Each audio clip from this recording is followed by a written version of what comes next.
we are at the State of the Tourism Industry Conference in the beautiful Turks and Caicos. And I want to tell you, there's no more important person in the room than the Minister of Tourism for the Turks and Caicos, Minister Connolly.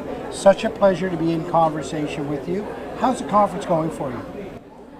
Very well. I was very impressed with the attendance this morning. And I'm also impressed with the my outside tourism colleagues who came from all around the Caribbean. We have about 12 ministers here and about 6 directors, all representing tourism around the Caribbean. You know, that speaks volumes. Yeah. I don't think anything like this has ever happened in the Turks and Caicos Islands before. You know, stronger together, right? As when collectively everybody works together, makes the Caribbean a stronger place. Yes, unity is strength. Right. And I'm so happy that we are having the panel discussions. I'm looking forward to all the deliberations, and I'm looking forward to everyone asking questions, because we're all in this together. We are one Caribbean, and we all depend on tourism. I mean, for us in the Turks and Caicos Islands, tourism is our only leg we have to stand on. So I'm looking forward to all the panel discussions this week. Minister, you know, saw a beautiful presentation from a cultural group, grade 6 class here, engaging that next generation, sparking their interest in the tourism industry. So vitally important. Tell me how important that is to the region. Well, when we were talking about this conference, I specifically asked for that group. They are from Grand Turk. I felt it necessary to give all the islands a chance at this conference. I know that they have a good cultural director, and I have a good cultural director in my department, Ladwina Fulford. That's the lady who sang the national anthem and our anthem.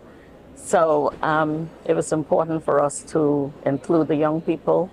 We all say that the young people are our future. Sometimes we pay lip service to that, but I am for the young people of this country. In fact, we all try to do our best to give them a seat at the table. This morning was wonderful. It was just what I expected.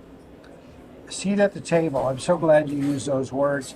I also had the bishop on the podcast here earlier, and I know that under your direction, you've included the religious leaders into the conversation on everything you do here, tourism being no different. Tell me the importance of having all those voices. Our religious leaders, it's part of my government's mandate, first time ever, to include all the churches. And we believe that they should have a seat at the table. You know, they are so important in our community. When something happens, a funeral, a wedding, if we're feeling, you know, down and out, who do you call? Your pastor. So we're happy that they are on board with us. We have a great relationship, and I will continue to work along with them. And they promised me that they will continue to keep us in their prayers. Minister, one of the buzzwords in the room was around innovation. And how do we innovate? How do we get better? How do we provide a different style of experience? Tell me about that. We have to work together. Unity is strength, as I mentioned before. And, you know, we have to sustain what we have. And to sustain what we have, it calls for collaboration and partnership.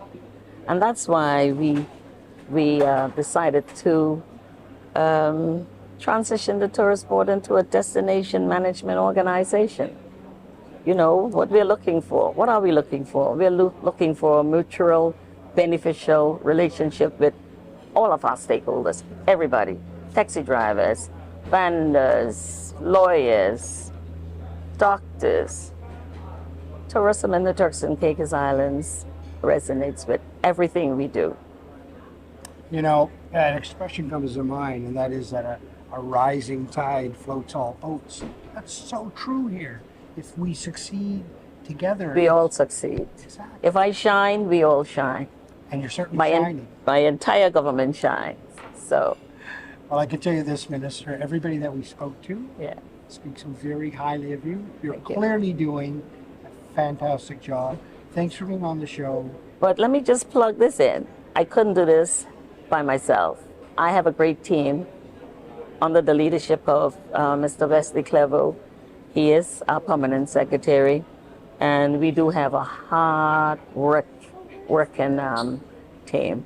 And I want to thank them for all what they have done here today. Without them, I don't think that we would have been able to pull this off the way it came off. I'm very pleased about today. Well, spoken like a true leader. You hand everything off to the team, and well done to you. But it doesn't happen without good leadership. No. So thank you very much for your leadership. Teamwork makes the dream work. Thank you. Thank you, Minister.